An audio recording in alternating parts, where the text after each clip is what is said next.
Hello my dear students, magnet brains के Hindi channel में आप सबका स्वागत है। मैं हूं आपकी इंग्लिश टीचर प्राची वर्मा और हम हमारे इस चैप्टर जो कि यूनिट 9 का चैप्टर है द ग्रेट स्टोन फेस का पहला पार्ट उसके आखिरी पड़ाव पर पहुंच चुके हैं जिसका नाम है एनसीईआरटी सॉल्यूशंस। तो चलिए बिना टाइम वेस्ट किए एनसीईआरटी सॉल्यूशंस हम स्टार्ट करते हैं। पहले हम कॉम्प्रिहेंशन चेक के क्वेश्चंस देखेंगे कि जो कि इस बार हमारे पास ट्रू और फॉल्स के फॉर्म में है, जो कि पेज नंबर 125 पर है, आप देख सकते हैं। राइट ट्रू और false against each of the following statements. हमको बहुत सारे सेंटेंसेस दिए गए हैं, चैप्टर में से ही, हमारी कहानी में से ही वो सेंटेंस बनाए हुए हैं और हमें ट्रू और फॉल्स बताना है कि कौन सा सही है कौन सा गलत है। तो the great stone face stood near where Ernest and his mother lived. तो हाँ, वो पास तो था लेकिन वो पास नहीं कहेंगे हम उसको, सामने था, है ना। पास नहीं कहेंगे हम, ऐसा कहेंगे कि वो कुटिया, उनके जो झोपड़ी थी उसके बाहर जैसे ही जाते थे तो उनको सामने दिख जाता था। अब वो सामने कितना पास था, कितना दूर था, और अगर अर्नेस्ट उसे बैठकर अपने घर से अच्छे से देख सकता था मतलब वो दूर ही था, क्योंकि उसके डिस्क्रिप्शन में तो ये भी लिखा था ना कि आप उसको दूर से देखोगे तभी दिख पाएगा, पास से देखोगे तो ऐसा लगेगा पत्थर जोड़ के रख दिए हैं। तो ये सेंटेंस फॉल्स हो जाएगा कि वो जो ग्रेट स्टोन फेस है वो इनके घर के पास में नहीं था। One would clearly distinguish the features of the stone face only from a distance। तो ये ट्रू है क्योंकि अभी अभी हमने इस बारे में बात करी कि हम अगर दूर से जाके उस चट्टान को देखेंगे तो ही हमको समझ में आ पाएगा, और अगर हम पास से देखेंगे तो ऐसा लगेगा जैसे बहुत सारे जो है पत्थर या रॉक्स जो हैं उनको हमने एक साथ जोड़ के कुछ आकार बनाने की कोशिश करी है। तो ये बिल्कुल सही है कि हमें डिस्टेंस से दिखेगा। Ernest loved his mother and helped her in her work. बिल्कुल हाँ, वो बहुत ज़्यादा जिम्मेदार और अच्छे बच्चे थे और अपनी माँ की जो है कामों में छोटी छोटी मदद करते रहते थे। तो ये भी ट्रू हो जाएगा। अगला है दो not very rich Gather Gold was a skillful merchant. अब दोनों ही बातें उल्टी लिखी हुई हैं, वो स्किलफुल भी नहीं थे क्योंकि उनका पैसा उनके जाते जाते खत्म हो चुका था, सब खर्च हो गया था, उड़ गया था, कुछ भी नहीं बची थी उनकी दौलत। उसके साथ साथ नॉट वेरी रिच, हाँ रिच तो बहुत थे, उसमें ऐसा लिखा हुआ है ना कि उनको पूरी अपनी दौलत को गिनने में सिर्फ 10,000 साल लगेंगे, ऐसा कुछ लिखा हुआ था। तो मतलब कि वो अमीर तो बहुत थे भाई, लेकिन वो अच्छे व्यापारी नहीं थे, इसीलिए उनकी जो दौलत है वो उनके मरने से पहले ही, उनकी मृत्यु से पहले ही खत्म हो गई। तो ये फॉल्स है। Gather gold died in poverty and neglect. Poverty का मतलब होता है गरीबी। ये बिल्कुल सही है कि हाँ, गरीबी में ही उनकी मृत्यु हुई, जैसे कि वहाँ लिखा था कि वो जो है उनकी मृत्यु होने से पहले ही उनकी सारी दौलत जो थी वो मेल्ट हो गई, पिघल गई, बह गई, या एक तरीके से कहें तो खर्च हो गई, खत्म हो गई। तो वो गरीब तो हो ही गए थे। नेग्लेक्ट क्यों हो गए थे? क्योंकि लोग ये समझ चुके थे कि ये व्यक्ति वो ग्रेट स्टोन फेस की से समानता रखने वाला व्यक्ति नहीं है, तो उन्होंने उनको वो जो सम्मान दे रहे थे इतने वक्त से वो देना बंद कर दिया था। तो ये बिल्कुल ट्रू है। Great stone Face seemed to suggest that Ernest should not fear the general. जब वो general commander Blood and Thunder आए तो उनको देखकर अर्नेस्ट पहले तो सहमत ही नहीं हो पाया कि ये इनकी शक्ल जो है वो ग्रेट स्टोन फेस से तो मिलती ही नहीं है। तो उनके कानों में फुसफुसाया ग्रेट स्टोन फेस ने, ये असलियत में नहीं हुआ था, ये अर्नेस्ट कहते हैं कि उन्हें ऐसा लगता था कि वो ग्रेट स्टोन फेस उनसे कह रहा है कि डरो मत, वो व्यक्ति ज़रूर आएगा। तो ये भी ट्रू है कि हाँ, उन्होंने कहा था कि ये जर्नल आ गए हैं, इनको लोग ज़रूर मान रहे हैं ग्रेट स्टोन फेस से की समानता वाला व्यक्ति, लेकिन ये वो नहीं है। अगर तुम्हें लग रहा है तो डरो मत, वो व्यक्ति ज़रूर आएगा। तो ये भी ट्रू है। तो ये थे हमारे कॉम्प्रिहेंशन चेक के क्वेश्चंस। अब आते हैं working with text, page number 126 पर। तो क्वेश्चन आंसर्स हैं। फर्स्ट क्वेश्चन के दो पार्ट हैं। What was the great stone face? सबसे आसान और सबसे ज़्यादा सीधा सवाल कि ग्रेट स्टोन फेस क्या था। तो the great stone face was the work of nature. सबसे पहले कि वो प्राकृतिक रचना थी, वो किसी ने बनाई नहीं थी, वो अपने आप बनी हुई थी। फिर है the rocks were put one over the other on the mountain side. एक पहाड़ के ऊपर रॉक्स जो है एक के ऊपर एक रखे हुए थे। They resembled the features of a human face. Features का मतलब क्या होता है, गाल ऐसे, होंठ ऐसे, आंखें इस प्रकार की, भौएं ऐसी, इन्हें हम कहते हैं फीचर्स। हम कहते हैं ना इनके फीचर्स बहुत शार्प है, मतलब जो चेहरा है वो उसकी बनावट बहुत ही ज़्यादा ऐसा ज्योमेट्रिक है, सिमेट्रिक है, कि बराबर है बिल्कुल, बहुत ही अच्छा चेहरा, वैसे कहते हैं। तो फीचर्स जो थे, उनकी जो बनावट थी उन पत्थरों की आपस में, वो आकार जो लेते थे वो एक इंसान के चेहरे का आकार लेते थे, ठीक है। तो वो क्या कहते हैं, सबसे पूरा आंसर क्या हो जाएगा, पहले तो कि ग्रेट स्टोन फेस प्रकृति की रचना थी, दूसरा कि पत्थर जो थे वो छोटे छोटे जो रॉक्स थे, बड़े छोटे रॉक्स, वो एक चट्टान के ऊपर जमे हुए थे और उसके फीचर्स ऐसा लगता था किसी इंसान के चेहरे से मिलते हैं। The great stone face was the work of nature. The rocks were put one over the other on the mountain side. They resembled the features of a human face. अगला क्वेश्चन है, What did young Ernest wish when he gazed at it? जो जब युवा थे, जब वो बच्चे थे अर्नेस्ट, तो वो क्या विश मांगते थे, क्या सोचते थे जब वो ग्रेट स्टोन फेस को देखते थे। Young Ernest wished that the stone face could speak. सबसे पहले तो जब उन्हें देखते थे तो उनमें इतनी प्रेरणादायक मुस्कुराहट उनको लगती थी, दया उनके चेहरे पे लगती थी अर्नेस्ट को, कि अर्नेस्ट कहते थे कि काश मैं इनसे बात कर पाता। वो अपनी माँ से भी कहते हैं ना कि काश ये बोल पाता, क्योंकि इनकी आवाज़ इतनी अच्छी, मतलब मैं इमेजिन कर रहा हूँ, मैं सिर्फ इस चीज़ को सोच रहा हूँ कि अगर ये व्यक्ति बोलता तो इसकी आवाज़ कितनी अच्छी होती। He wished to love the man dearly whoever resembled that face. जिस किसी की भी शक्ल उस व्यक्ति से मिलती हो, उस व्यक्ति को वो बहुत ज़्यादा प्यार देना चाहते हैं अपना, क्योंकि वो व्यक्ति, मतलब ग्रेट स्टोन फेस को इतना प्यार दिया है अर्नेस्ट ने, तो जब वो व्यक्ति असलियत में आएगा तो उसको भी वो उतना ही प्यार देना चाहते हैं।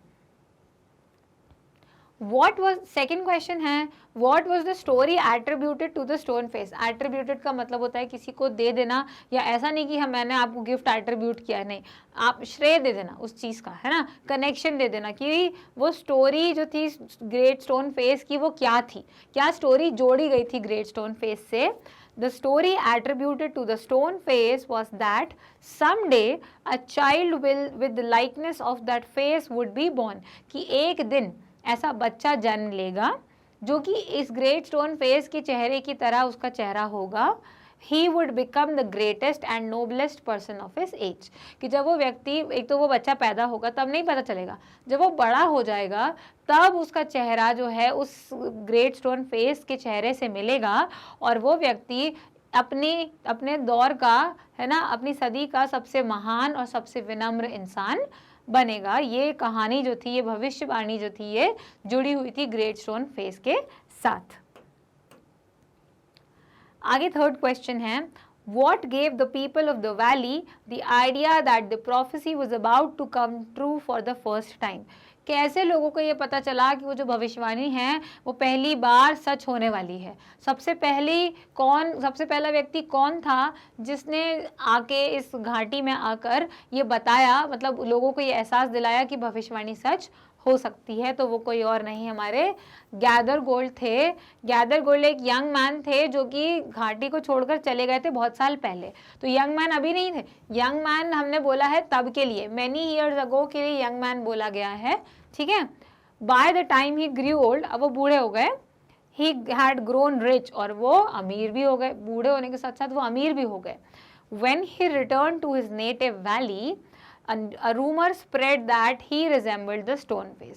जब वो घर वापस लौट कर आए, अपनी घाटी में वापस लौट कर आए कि वो अपने आखिरी दिन घाटियों में बिताना चाहते हैं, तो लोगों के बीच में ये अफवाह फैल गई कि उनका चेहरा जो है वो स्टोन फेस से मिलता है।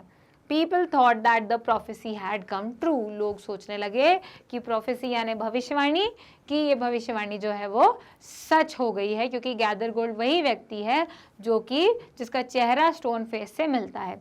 अब यहाँ हमको ये पता चलता है कि जो लोग थे उन्होंने ऐसी धारणा बना ली थी कि ग्रेट स्टोन फेस से मिलता हुआ जिसका भी चेहरा होगा, या तो वो बहुत अमीर होगा, या फिर वो बहुत बहादुर होगा, या फिर उसने कोई ऐसा बहुत बड़ा काम किया होगा कि लोगों में उसकी ख्याति हो, लोगों में उसकी बातें हों कि वाह क्या महान इंसान है, इसने लोगों की मदद करी है, इसने दुश्मनों को हरा दिया। इस तरीके से वो ये नहीं सोच पा रहे थे कि इनके अलावा भी बहुत सारे ऐसे गुण होते हैं जिससे एक इंसान महान और विनम्र बनता है। तो वो महान और विनम्र का मतलब ही कुछ और निकाल रहे थे। इसीलिए कहीं गैदर गोल्ड की अमीरी से, ब्लड एंड थंडर की बहादुरी से वो ये अनुमान लगा देते थे कि ये व्यक्ति ज़रूर ग्रेट स्टोन फेस की तरह दिखता होगा। फिर फोर्थ क्वेश्चन के पार्ट्स हैं। पहला पार्ट है, did Ernest see in Gather Gold the likeness of the Stone Face? क्या गैदर गोल्ड का चेहरा स्टोन फेस से मिलता था? नहीं भाई, नहीं मिलता था। No, Ernest did not see any likeness of the Stone Face in Gather Gold. Gather Gold में उनको बिल्कुल भी समानता नजर नहीं आई, उल्टा उनको बुरा और लगा उनका चेहरा। बुरा का मतलब कहते हैं ना श्रूडनेस, बोला था कि एक थोड़ी सी चालाकी, एक अनप्लेजेंट सा फेस, मतलब उस जैसे कुछ चेहरे होते हैं जो चाहे कुछ ना भी बोले तो उनको देख के खुशी होती है कि इसका चेहरा कितना पॉजिटिव है, कितना हंसमुख चेहरा है, कितना खिलता हुआ है, हम किसी को देखते खुश होता है। कुछ लोग क्या होता है, मैं मतलब ये नहीं है कि उनका चेहरा खराब होता है, उनके चेहरे से उनका व्यवहार झलकता है, ये बात होती है। हमारे चेहरे से, हमारी आंखों से या हमारी मुस्कुराहट से हमारा व्यवहार झलकता है। हमें शायद पता नहीं चलता होगा, लेकिन लोग समझ जाते हैं चेहरे को देखकर कि किस व्यक्ति से किस हिसाब से बात करनी है, मजाक करना है कि नहीं करना है। बस वही चीज़ उनको गैदर गोल्ड में दिखी जो थी, एक व्यापारी के अंदर एक जो चालाकी होती है ना, उसी प्रकार की चालाकी जो थी वो उनको दिखी। वो प्रेरणा, वो सौम्य स्वभाव, वो चेहरा, वो खुशी, वो मुस्कुराहट जो उनको ग्रेट स्टोन फेस में दिखती थी अर्नेस्ट को, वो गैदर गोल्ड में बिल्कुल भी नहीं दिखी। अगला क्वेश्चन है, इसी का पार्ट है, Who did he confide in and how was he proved right? Confide का मतलब होता है किसी में विश्वास रखना। Confide से ही वर्ड बनता है कॉन्फिडेंस। देखिए ये रहा confide, कॉन्फिडेंस, मतलब आपको किसी में विश्वास होता है, आप किसी में अपना विश्वास रखते हैं तो आप कन्फाइड कर रहे हैं, ठीक है। तो उसने किस में कन्फाइड किया, उसने किस में भरोसा रखा? He confided in the great stone face, है ना, उनको ग्रेट स्टोन फेस में विश्वास था। And how was he proved right? उनका ये विश्वास सत्य कैसे साबित हुआ? After Gathergold's death, as his wealth and gold had already disappeared, उनकी जो दौलत थी, जितना सोना उनके पास था, वो सब कुछ समाप्त हो चुका था, खत्म हो चुका था उनकी मृत्यु के बाद या मृत्यु से पहले ही हो गया था। It was generally agreed that gather gold had no resemblance with the great stone face. ये बात की लोगों ने आमतौर पर ऐसी एक सहमति दे दी थी, सभी लोग इस बात से सहमत हो गए थे कि गैदर गोल्ड का उस ग्रेट स्टोन फेस से कोई मेल नहीं है, कोई तुलना नहीं की जा सकती, क्योंकि वो एक बेकार व्यापारी था और ग्रेट स्टोन फेस वाला जो चेहरा है वो एक महान व्यक्ति का ही हो सकता है। तो इसीलिए उसने अपना विश्वास ग्रेट स्टोन फेस में रखा और वो सही साबित हुआ जब उसकी मृत्यु आते वक्त उनकी सारी दौलत समाप्त हो गई थी, उनकी सारी महानता चली गई थी। अगर कोई व्यक्ति महान होता है तो उसकी महानता ना मृत्यु से पहले, ना मृत्यु के बाद और ना ही उसके दौरान जाती है, वो व्यक्ति सदैव महान रहता है। आगे बढ़ते हैं अगले क्वेश्चन पर। फिर फिफ्थ क्वेश्चन के पार्ट्स आ गए हैं भाई। फर्स्ट पार्ट है, what made people believe General Blood and Thunder was their man? उनको ये बात कैसे विश्वास करने लायक लगी कि जो जनरल कमांडर थे हमारे ब्लड एंड थंडर, वो ही सही व्यक्ति है जो ग्रेट स्टोन फेस की जैसी शक्ल रखता है। General Blood and Thunder had risen to high position from a soldier. वो पहले सोल्जर बन के आर्मी में गए थे और अब उन्होंने इतनी लड़ाइयाँ लड़ ली थी, उनके पास इतना अनुभव आ गया था, उनके पास इतनी समझदारी आ गई थी कि वो एक अब जनरल कमांडर बन गए थे, है ना, उनका प्रमोशन तो हुआ ही था। तो ये हमें दिख रहा था कि उनकी जो बचपन से लेकर की ग्रोथ थी वो यहाँ समझ में आ रही थी। When he return to the valley, his childhood friend said that the general had always looked like the stone face. फिर उनके बचपन के दोस्त ये कहने लग गए जब वो घाटी में वापस लौट कर आए, जब वो बूढ़े हो गए थे, थक गए थे और उन्होंने सोचा कि अब मैं वहाँ जाके आराम करता हूँ अपने घर जाके। तो उनके बचपन के दोस्त ने तब बताया लोगों को कि वो बचपन से ही थोड़ा थोड़ा ग्रेट स्टोन फेस जैसा लगता था। तो इस वजह से उन लोगों को और विश्वास हो गया कि पहली चीज़ तो कि चेहरे से जो है मिलता जुलता है, दूसरी चीज़ वाकई में कार्य तो बहुत ही ज़्यादा महान किए हैं, है ना, आर्मी में देश के लिए लड़ना, घाटी का नाम रोशन करना, ये सारी चीज़ें उनने करी हैं। तो तुलना तो हम कर सकते हैं, कम से कम ये गैदर गोल्ड से तो कई गुना अच्छा व्यक्ति है जिसकी हम तुलना यहाँ पर कर रहे हैं, लेकिन चेहरा फिर भी मेल नहीं खा रहा था। लेकिन लोग मान रहे थे कि चेहरा मेल खा रहा है। Ernest compared the man's face with the stone face. What did he conclude? Ernest ने जब ब्लड एंड थंडर का जनरल कमांडर का चेहरा मिलाने की कोशिश करी ग्रेट स्टोन फेस से, तो उनको क्या मिला? Ernest was not able to agree with the crowd. लोग जो चिल्ला चोट कर रहे थे, शोर मचा रहे थे कि अरे वो तो इस सदी का सबसे महान व्यक्ति है, सबसे ताकतवर व्यक्ति है, उसका चेहरा नहीं मिलेगा तो किसका चेहरा मिलेगा, इस प्रकार से लोग बात कर रहे थे। लेकिन इन सारी बातों का जो है वो पच नहीं रही थी, अर्नेस्ट को विश्वास नहीं कर पा रहा था। He could not find any likeness between the general and the Stone face. उस स्टोन फेस में और उस जनरल के चेहरे में कोई समानता उसको नहीं दिख रही थी। तो ये सारे हमारे थे क्वेश्चन एंड आंसर्स। अब ये क्वेश्चन आंसर्स अधूरे से लग रहे हैं क्योंकि हमारी कहानी ही अधूरी है। इसको हम पूरा करेंगे किसमें? अगले पार्ट में। जिससे पहले हम इस चैप्टर के वर्किंग विद द लैंग्वेज यानी ग्रामर के क्वेश्चन सॉल्व कर लेते हैं। पेज नंबर 126 पर ही चल रहे हैं हम। पहला क्वेश्चन है look at the following words. तो चलिए देखिए, लाइक लाइकनेस बन जाता है और पंक्चुअल पंक्चुअलिटी बन जाता है। अब लाइक को हम किसी सेंटेंस में कैसे यूज़ करेंगे कि ये हम इस चीज़ को पसंद करते हैं, है ना, मुझे कोल्ड ड्रिंक बहुत पसंद है, आई लाइक कोल्ड ड्रिंक, है ना, या फिर ही इज़ वेरी पंक्चुअल, वो बहुत पंक्चुअल है, या वो पंक्चुअल है, वो समय पर आता है। पंक्चुअल का मतलब जो व्यक्ति समय पर आता है, तो ही इज़ वेरी पंक्चुअल। तो यहाँ पर लाइक और पंक्चुअल क्या कर रहे हैं? ये हमें हमारे सब्जेक्ट की विशेषता बता रहे हैं, ठीक है। पंक्चुअल या फिर ऑब्जेक्ट की विशेषता बता रहे हैं। जैसे मैं कहूँ आई लाइक स्वीट्स और he is punctual, ठीक है। तो यहाँ पे लाइक बता रहा है स्वीट्स के साथ क्या हो रहा है, लाइक करते हैं, या पंक्चुअल के साथ क्या बता रहे हैं कि कौन पंक्चुअल है, ही पंक्चुअल है। तो एक तरीके से लाइक और पंक्चुअल हमारे एडजेक्टिव्स हैं, ठीक है। The words on the left are adjectives and those on the right are their noun forms. अब ये नाउन बन जाता है, इसकी इससे समानता है। अब समानता ना ही वर्ब है और ना ही एडजेक्टिव है ना, वो क्या है, नाउन है। वो हमें एक स्टेट बता रहा है कि क्या है, समानता है। पंक्चुअलिटी उसकी आदत है। हमें ये ध्यान रखना पड़ेगा कि नाउन का मतलब सिर्फ नेम नहीं होता है, ठीक है। नेम होता है लेकिन आदतें, भाव, भावनाएं, है ना, ये सारी चीज़ें भी नाउन ही होती हैं, क्योंकि ना तो वो चीज़ हो रही है, कोई एक्शन होता तो दिखा नहीं रहा है। लाइकनेस है, वो समान है। तो समानता जो है, उनकी जो एक क्वालिटी है समान होने की, वो क्या होती है, नाउन होती है। क्वालिटी नाउन होती है, क्वालिटी बताने वाले शब्द एडजेक्टिव होते हैं। जब हम किसी नाउन की क्वालिटी बताते हैं तो वो शब्द एडजेक्टिव बन जाते हैं। लेकिन जब कोई क्वालिटी की बात की जाती है ना, तो वो क्या हो जाते हैं, वो नाउन होते हैं। जैसे ब्यूटीफुल एडजेक्टिव है, लेकिन ब्यूटी एक नाउन है। खूबसूरती जो है वो संज्ञा है और खूबसूरत होना इज एडजेक्टिव। कोई खूबसूरत है तो वो क्या हो जाएगा, वो एडजेक्टिव हो जाएगा। वो विशेषता बता रहा है कि कोई खूबसूरत है, और कोई खूबसूरती है तो वो क्या हो जाएगी, वो ब्यूटी है। वो एब्स्ट्रैक्ट नाउन हो जाता है और वो नाउन ही कहलाता है। यहाँ पे पंक्चुअलिटी और लाइकनेस किसी का नाम तो है नहीं, लेकिन वो एक आदत की तरह है, वो एक एक्टिविटी की तरह है, वो चीज़ है, उनकी हैबिट है, तो वो क्या है, नाउन है। तो अब हम देखेंगे कि हम एडजेक्टिव्स का नाउन कैसे बना सकते हैं अगली एक्टिविटी में। Write the noun forms of the following verbs by adding ness या इटी। ध्यान रखिएगा, NESS नेस जोड़कर भी हम नाउन बना सकते हैं, और ITY जोड़कर भी नाउन बना सकते हैं, और न्यू वर्ड्स की स्पेलिंग्स हमको देखना है। तो हमारा फर्स्ट वर्ड है लोफ्टी। तो लोफ्टी तो हो नहीं सकता। ये भी आप देखिए, दो तरीके होते हैं किसी भी शब्द की सही स्पेलिंग या फिर उसका नया आगे शब्द बनाने के लिए।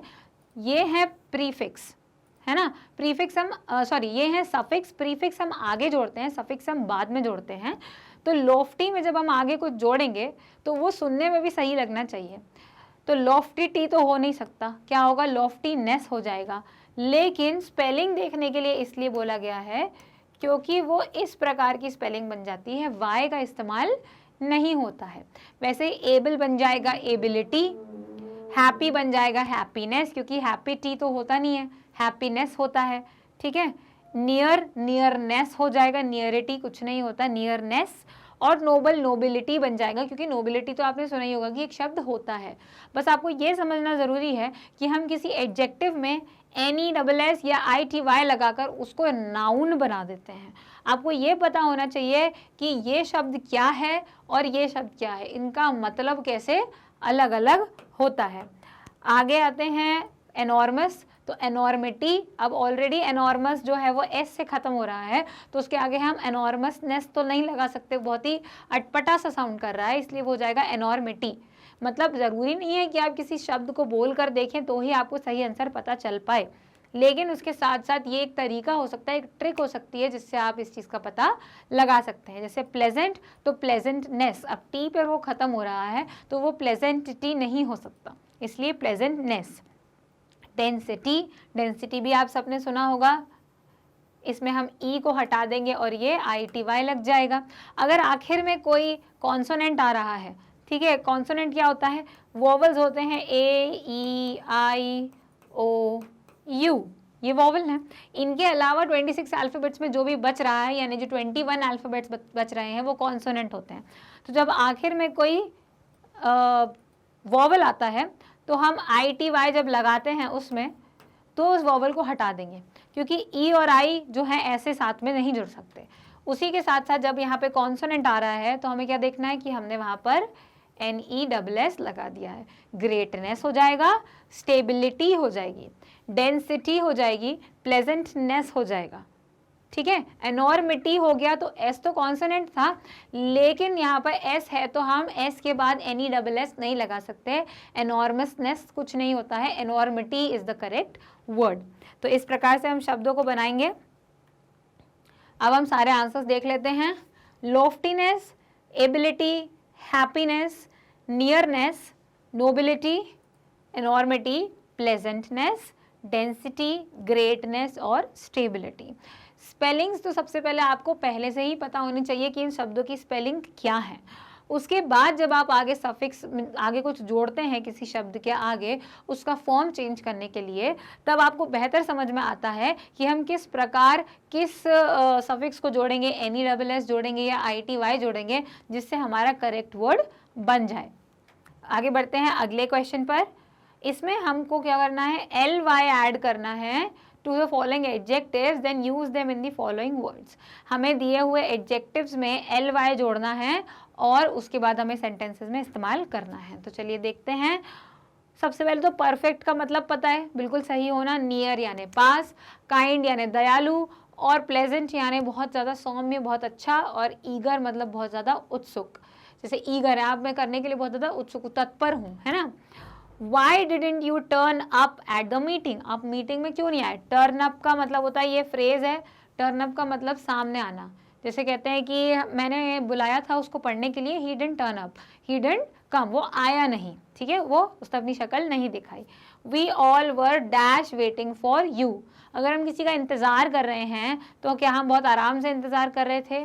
नहीं। क्या हम बहुत बढ़िया तरीके से इंतज़ार कर रहे थे? नहीं। क्या हम दया से या पास में इंतज़ार कर रहे थे? बिल्कुल नहीं। हम उत्सुकता से इंतज़ार करेंगे ना किसी का, तो ये क्या हो जाएगा यहाँ पर, ईगरली हो जाएगा, ठीक है।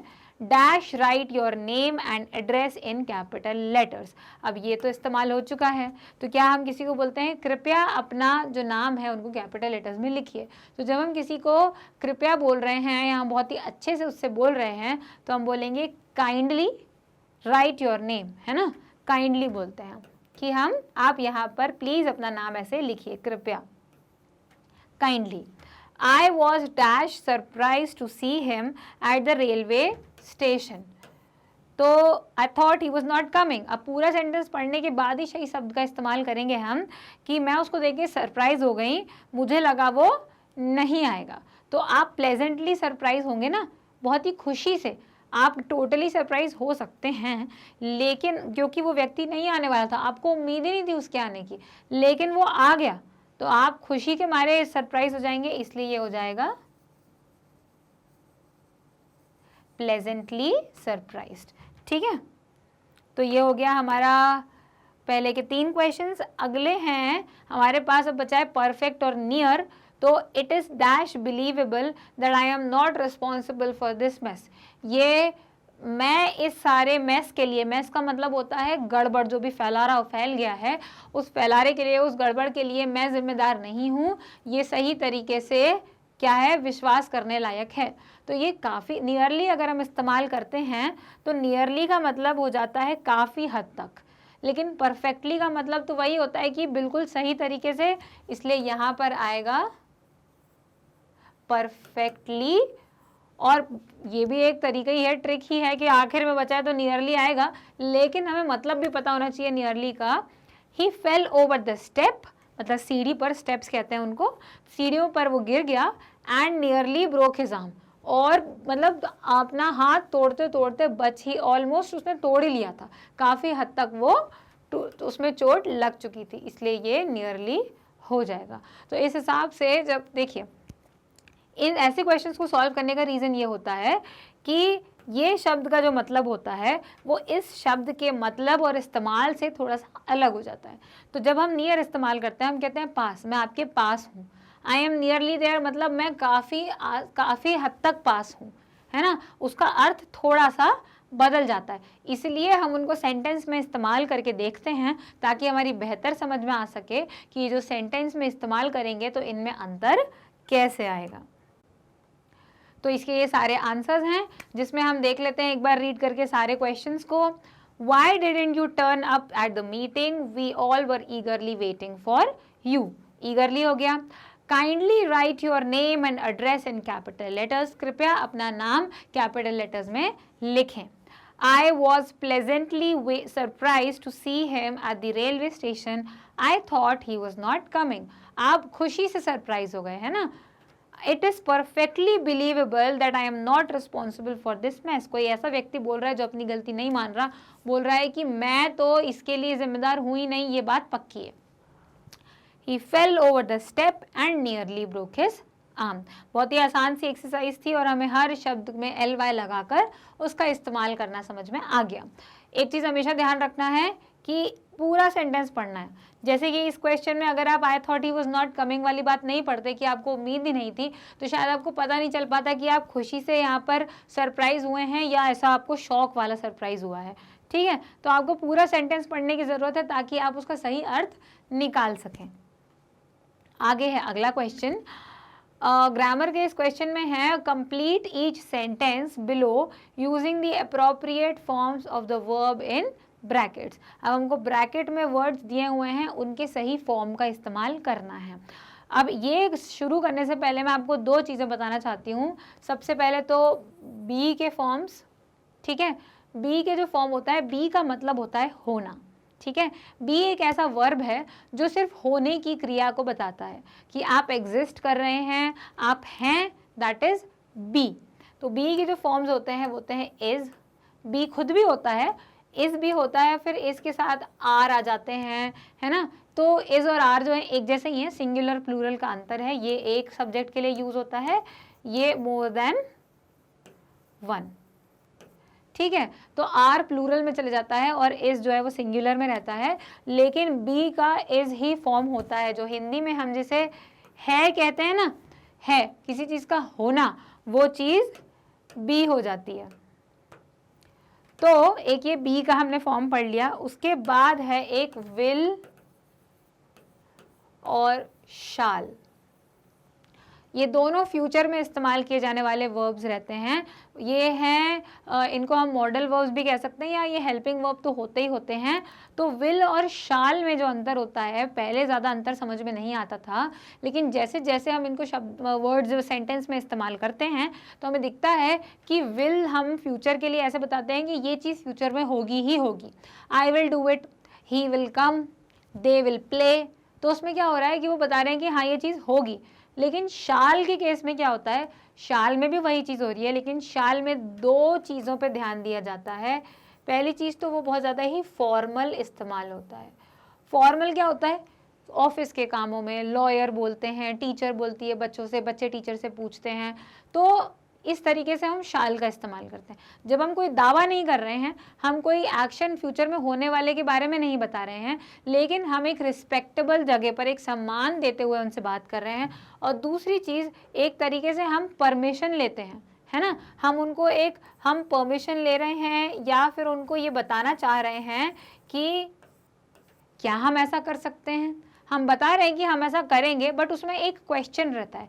जैसे कि हम बच्चों से पूछ सकते हैं कि शाल वी बिगिन, हम ये बोल सकते हैं वी विल बिगिन, शाल या विल बी स्टार्ट नहीं, लेकिन हम उसे विल के साथ क्यों इस्तेमाल नहीं करेंगे, क्योंकि पहली चीज़ तो वो फॉर्मल है, दूसरी चीज़ वो क्वेश्चन है। जैसे हम बोलेंगे विल यू डू इट, तो हम पूछेंगे कि क्या तुम करोगे, हम सीधा सवाल पूछ रहे हैं, ठीक है। बट शाल वी बिगिन में ये होता है, जब हम शाल का इस्तेमाल कर रहे हैं, पहली चीज़ कि वो एक रिस्पेक्टेबल जगह पे इस्तेमाल किया जा रहा है, बहुत ही फॉर्मल उसका इस्तेमाल है, ऑफिशियल तरीके का इस्तेमाल है, और दूसरी चीज़ आप उस चीज़ में थोड़ा सा एक क्वेश्चन पूछते हैं सामने वाले से कि we shall call you tomorrow, कि हम तुम्हें कल कॉल करेंगे, ठीक है। We will call you tomorrow होता है कि हम कॉल करेंगे, पक्का कॉल करेंगे, आपको अटेंड करना है। We shall call you tomorrow में एक फॉर्मल ऑफिशियल तरीका तो दिख ही रहा है, उसके साथ साथ एक ये क्वेश्चन हल्का सा हिंट रहता है कि हम आपको शायद कल कॉल करेंगे, इफ़ यू आर कंफर्टेबल, जिसका हमें जवाब देना होता है कि हाँ आप कल कॉल कर सकते हैं, ठीक है, ओके, श्योर, ऐसा। तो शाल और विल में ये अंतर होता है, तो आपको पूरे सेंटेंस के मीनिंग के साथ ये समझना पड़ेगा कि कहाँ आप विल का इस्तेमाल करेंगे और कहाँ आप शाल का इस्तेमाल करेंगे। और अभी हमने जो बी के बारे में देखा, तो आप जहाँ कहीं भी ब्रैकेट में आपको बी मिलेगा, तो आपको ऐसा नहीं कि आपको बी का बी उठा के रख देना है, उस सेंटेंस के हिसाब से आप इज और आर का इस्तेमाल कर सकते हो। वर्ब भले ही बी है, पर ये उसके फॉर्म्स हैं, ठीक है। तो चलिए इस क्वेश्चन को स्टार्ट करते हैं। सबसे पहले है फोन और get. I dash phone you when I dash from home from school, जब मैं घर पहुंचूंगा तब मैं तुमको कॉल करूंगा। तो अगर आप कंफर्टेबल हो कॉल रिसीव करने के लिए, तो आप बोलोगे कि हाँ ठीक है आप कॉल कर लेना। लेकिन अगर आपको ऐसा लगता है कि आप व्यस्त हो जाओगे या आप कहीं चले जाओगे, आप श्योर नहीं हो, वो व्यक्ति क्या बोल रहा है, मैं तुम्हें घर पहुँच के कॉल करता हूँ, ठीक है, जब मैं स्कूल से घर चले जाऊंगा। तो ये तो है कि when I get home from school, क्योंकि गेट का गॉट या गॉटन तो यहाँ इस्तेमाल नहीं होगा, यहाँ पे गेट ही इस्तेमाल होगा। लेकिन फोन के लिए यहाँ पर शाल आ जाएगा, आई शाल फोन यू, मैं तुमको फोन करूंगा जब मैं स्कूल से घर चले जाऊंगा। Hurry up madam dash annoyed if we dash late, if we are late, क्योंकि वी है तो बी और इस तो होगा नहीं, बी का क्या हो जाएगा, आर हो जाएगा, क्योंकि वी तो प्लूरल है ना, प्लूरल सब्जेक्ट के साथ आर आएगा। हम क्या करेंगे, हम क्या करेगा तो होता नहीं है, हम क्या करेंगे, इसलिए are. Late, if we annoyed if we are late, ये तो करेक्ट हो गया। Hurry up madam will be annoyed, वो गुस्सा करेंगी अगर हम लेट हो गए तो, करेंगी तो ये फ्यूचर में चला गया, ठीक है। अगर हम किसी को कंडीशन बता रहे होते कि हम लेट हो जाएंगे, वी शाल बी लेट, हम किसी को बता रहे हैं कंडीशन, तो शाल का इस्तेमाल होता। पर यहाँ ये बता रहे कि हम अगर लेट हो गए, सीधी सीधी बात कह रहे हैं, ना कोई कंडीशन ना कोई फॉर्मल यूज, आप सीधी बात कर रहे हैं कि अगर हम लेट हो गए तो मैम गुस्सा करेंगी, तो विल बी अनॉयड, ठीक है। यहाँ बी का बी आया है, लेकिन यहाँ बी की जगह आर आ गया, इस चीज़ का ध्यान रखिएगा। If it dash today we dash go to the play, not, अब हम नहीं जाएंगे प्ले, ये बात हो रही है कि अगर बारिश हुई तो हम प्ले देखने के लिए नहीं जाएंगे, ठीक है। तो इफ इट रेन्स, कंडीशन तो पहले सिंपल है कि अगर बारिश हुई, we shall not go to the play, not तो वैसा का वैसे ही आएगा, शाल आ जाएगा कि तो फिर हम प्ले देखने के लिए नहीं जाएंगे, हम प्ले देखने के लिए नहीं जाएंगे। यहाँ पे कोई स्ट्रिक्ट चीज़ नहीं हो रही है कि we will not go to the play, है ना, ऐसा ऑर्डर नहीं दिया जा रहा है कि हम नहीं देखने जाएंगे मतलब नहीं देखने जाएंगे। एक कंडीशन है, जैसे यहाँ कंडीशन की बात थी, यहाँ कंडीशन तो थी नहीं, यहाँ भी सीधी बात थी, पर यहाँ कंडीशन है कि अगर बारिश हुई तो हम देखने के लिए नहीं जाएंगे। एक बहुत ही आराम से बात कही गई है कि इस कंडीशन में अगर ये बात होती है तो ठीक है, नहीं तो हम प्ले देखने के लिए नहीं जाएंगे। तो आपने एग्जाम्पल जो कैसे देखे सेंटेंस में, जब हम उसका इस्तेमाल करेंगे तो हमें सही तरीके से समझ में आ जाएगा।